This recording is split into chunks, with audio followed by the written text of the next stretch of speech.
Hello Libra, Sun, Moon Rising, and Venus Signs. Kamusta kayo?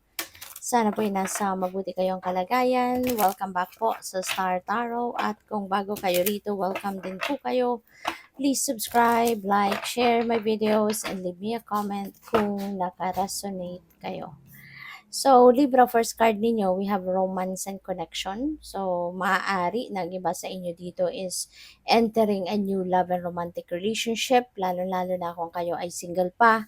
Baka ngayon, you are going to meet your person. No? Makilala mo na ngayon yung soulmate mo, twin flame mo, ganyan, yung eternal love mo. So, pwedeng ganon. And you will be, baka magiging seryoso na yung papasukin mong relationship.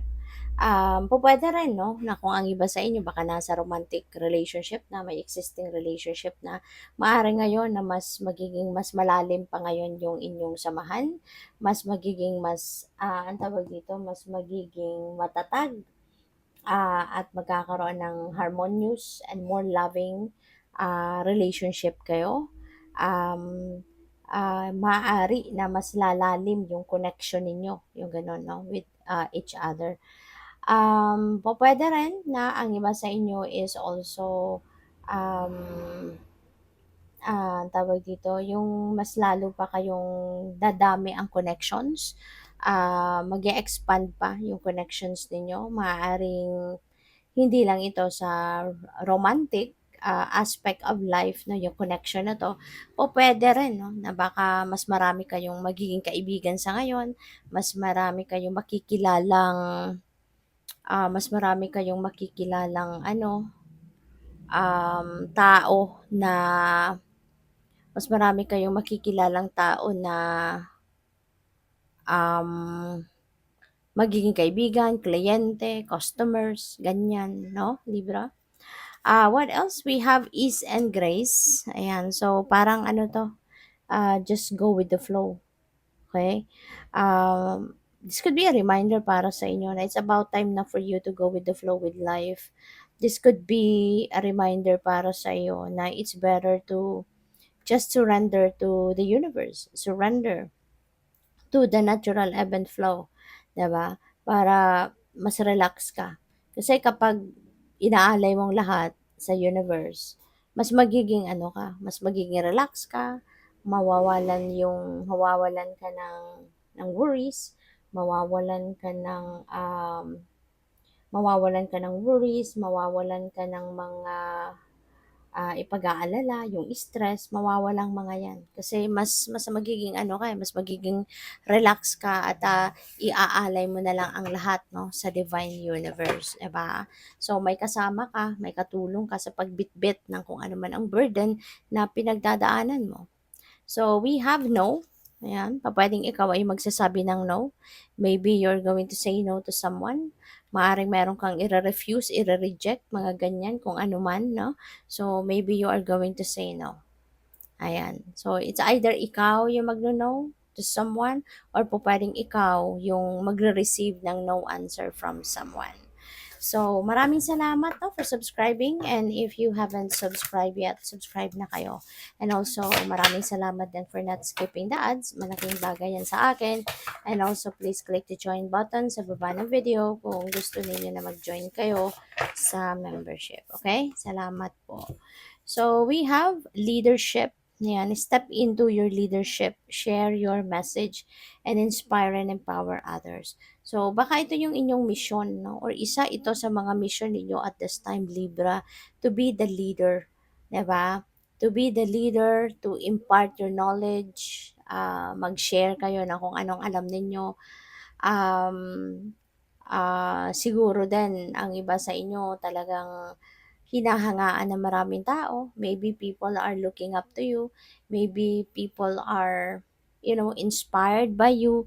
Ganyan. So, marami sigurong nai-inspire sa'yo. Maraming tao yung nakakakilala sa'yo na matulungin, inspirational, 'di ba, magaling, matalino, at kaya marami ang pupuwedeng naa-attract towards you kasi gusto nila yung kind of energy na meron ka, the way you treat people siguro, 'di ba? Kasi if you won't be a leader as well 'no, kung hindi ka rin naman, kung hindi rin naman maganda ang puso mo, 'di ba?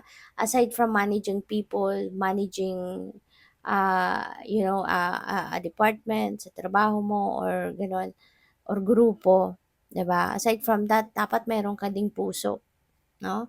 For you to be able an effective and good leader. Kaya maaaring may gano'n kayo. So what else? We have innocence. Sabi dito, take time to play, nurture your inner child, live with a childlike sense of wonder. Kasi parang in a sense, meron ka din, when you are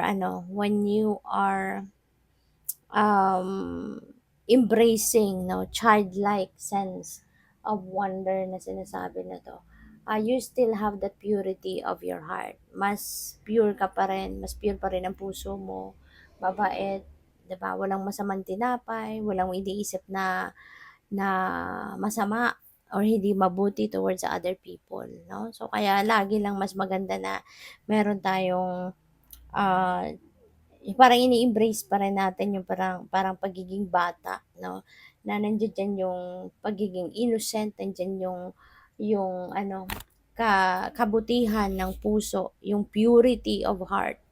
So what else? We have celebration, positive outcome is assured. Celebrate your success and enjoy your achievements. So, wow, so this is a time for success, no? Libra, marami kayong siguro achievements, accomplishments, kaya that is also your success. Kaya deserve mo din na mag-celebrate ka ng inyong tagumpay. Deserve mo din na maging masaya ka. ah, at magkaroon ng positibong epekto sa buhay mo yung mga ginawa mo in the past na ngayon nakikita mo sa buhay mo yung epekto. So that could be also something, no, that you need to celebrate, 'di ba? Aside from yung mga achievement ninyo, mga ganyan. So, what else? We have action. Ayan. So, maganda din tong reminder para sa'yo. Now is the perfect time to act. Take inspired action towards your dreams and move forward with confidence.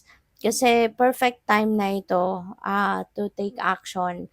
Kasi habang nandiyan ang opportunities, dapat talaga na gawan na natin ng paraan. Habang nandiyan yung opportunity, gawin na natin ang nararapat nating gawin or kung ano yung kailangan nating gawin.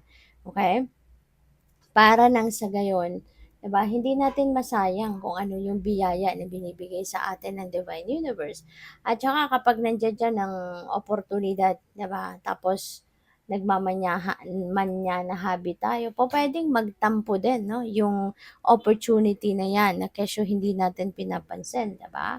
So, habang merong oportunidad, 'no, aksiyunan natin, tignanin natin agad, i-consider natin tignan kasi baka mamaya, 'di ba, talagang pasok na pasok 'yun sa kung ano ang gusto mo din mangyari sa buhay mo or maaari yung mga opportunity na 'yan baka naka-align talaga din sa mga plano mo, sa mga dreams mo. So, para hindi na 'yan masayang, 'di ba? So, good luck. Thank you for watching. Love and light. Namaste.